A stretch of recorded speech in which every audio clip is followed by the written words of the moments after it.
Salut Romain, ça va? Non, Qu'est-ce qui t'arrive? Ça va Romain? non, je crois que je fais une overdose. Une overdose? Oui, une overdose. À tes blagues sur moi, dans les intros. Putain, t'es con. Oui, bon, d'accord, pardon, excuse-moi, je vais faire plus attention. Mais rigole pas avec ça, sérieux, putain, tu m'as fait peur.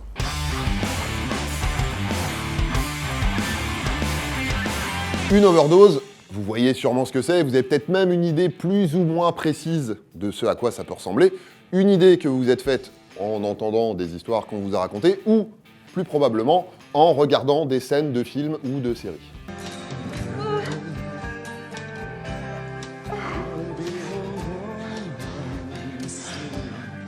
Du coup, en fonction de ce que vous avez vu et entendu, vous vous êtes fabriqué un imaginaire autour de l'overdose. Alors, c'est pas un souci en soi, mais si l'idée c'est de savoir vraiment quoi faire si on tombe sur quelqu'un qui fait une overdose, l'imaginaire, bon, c'est bien, mais la réalité c'est mieux. Alors, dans la vraie vie, une overdose, c'est quoi? À quoi ça ressemble? Déjà, overdose, dans l'absolu, c'est le terme anglais. En français, on dit surdose, et c'est la dose excessive d'un médicament ou d'un stupéfiant, une drogue, si vous voulez, susceptible d'entraîner la mort. Par extension, on emploie souvent ce terme pour désigner le fait d'avoir pris cette fameuse dose, et soit d'en être mort, soit de vraiment pas en être loin. Mais ça recouvre tout un tas de réalités très différentes, parfois pas forcément graves, parfois très. Ne serait-ce que parce que cette dose, c'est pas la même pour tout le monde, hein, suivant votre état de santé, votre habitude des produits, et suivant la teneur en drogue qui peut varier beaucoup d'une substance à l'autre. Du coup, vous avez compris, une overdose, c'est pas ce truc hyper clair, précis, hyper bien défini, c'est pas cette image que vous étiez faite dans les films, hein, pour la bonne raison qu'il n'y a pas une forme d'overdose, il y en a plein. Ça dépend de plein de trucs. Alors, de ce que la personne a pris, déjà, parce que les surdoses de chaque drogue, elles n'ont pas les mêmes conséquences, sans même parler de tous les produits plus ou moins toxiques qui sont utilisés pour couper tout ça, et qui peuvent eux-mêmes avoir des effets secondaires. Et c'est encore différent si la personne a pris plusieurs drogues, ou des drogues plus de l'alcool, ou des drogues et des médicaments. Mais on sait qu'avec la cocaïne, par exemple, le risque, c'est des problèmes au niveau du cœur, qui peuvent aller jusqu'à l'arrêt cardiaque. Pareil avec certaines drogues de synthèse comme la MDMA, avec en plus une déshydratation. On sait aussi que les opiacés, comme la morphine ou l'héroïne, par exemple, ça peut entraîner des pauses, voire des arrêts respiratoires, qui, au bout du compte, se terminent en arrêt cardiaque. Bon, mais encore une fois, il y a plein d'autres produits, hein, ne serait-ce que l'alcool, parce que c'est une drogue légale, mais une drogue, qui peuvent entraîner plein d'autres problèmes. J'ai trouvé un goût de pomme. Il y en a. Donc, concrètement, vous êtes en soirée, vous voyez quelqu'un qui a l'air de pas aller bien, vous faites quoi? D'abord, ne paniquez pas. Alors, ça a peut-être l'air paradoxal de dire ça, mais on est passé d'une époque où on laissait les gens dans le coma, dans un coin, sans faire attention, à des cas où maintenant on amène des gens aux urgences juste parce qu'ils ont envie de vomir. C'est des professionnels qui me l'ont dit. Donc il faut être attentif aux autres et savoir quoi faire pour pas faire n'importe quoi et pour être efficace. La première chose à faire, c'est de vérifier l'état dans lequel se trouve vraiment la personne qui vous semble pas aller bien.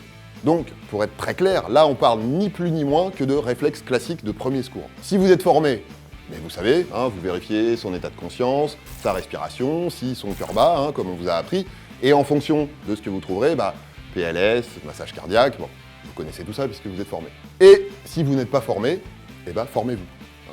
Alors, je vous mets tous les liens utiles dans la description de la vidéo. En attendant, vous pouvez retourner regarder mes vidéos sur les gestes qui sauvent, mais de toute façon, formez-vous, hein, c'est important, et ça vous servira dans plein d'autres situations. C'est important aussi d'essayer de communiquer avec la personne qui va pas bien, pour vérifier son état de conscience, donc, mais aussi pour essayer de comprendre ce qu'elle ressent, ce qu'elle a pris, si c'est la première fois, si elle est habituée, etc. C'est des informations qui vont être importantes pour la suite, parce que, bien sûr, il va falloir appeler les secours. Le SAMU au 15, les pompiers au 18 ou le numéro d'appel d'urgence européen au 112. Soit pour qu'ils interviennent, soit pour qu'ils vous donnent au moins des conseils sur ce qu'il faut faire. Alors, je sais, si on parle d'overdose, on parle de drogue, et vous avez peut-être peur de voir la police débarquer. Là, c'est entre vous et votre conscience, mais il y a quand même quelqu'un qui va pas bien et qui a besoin d'aide. Donc, appelez au moins pour expliquer ce qui se passe et qu'on vous explique quoi faire. Sur la base de ce qu'on va vous dire, et en fonction du cas, surveillez la personne, rassurez-la si besoin, et appliquez les conseils qu'on va vous donner. Alors, je me doute que vous vous posez la question, si la personne va à l'hôpital, est-ce qu'il y a vraiment quelque chose de précis qui peut être fait en cas d'overdose? Bah oui, évidemment, déjà, corriger tous les problèmes entraînés par la surdose. Une perfusion pour réhydrater, parce que c'est pas toujours possible ou pas prudent de faire boire, une assistance respiratoire et des médicaments pour le cœur, par exemple. Mais il y a aussi dans certains cas des traitements vraiment spécifiques, des antidotes si vous voulez, comme contre les opiacés par exemple, qui permettent de reprendre une respiration normale. D'ailleurs, ces traitements ils sont disponibles en pharmacie et les secours les ont aussi avec eux, évidemment. Ça se présente sous forme d'un spray qu'on envoie dans le nez, mais ça va disparaître, ou sous forme d'injection, une piqûre. Alors, non, pas comme ça. Mais en tout cas, sachez que oui, il y a des choses qui peuvent être faites et que, comme d'habitude, plus tôt c'est fait, mieux c'est.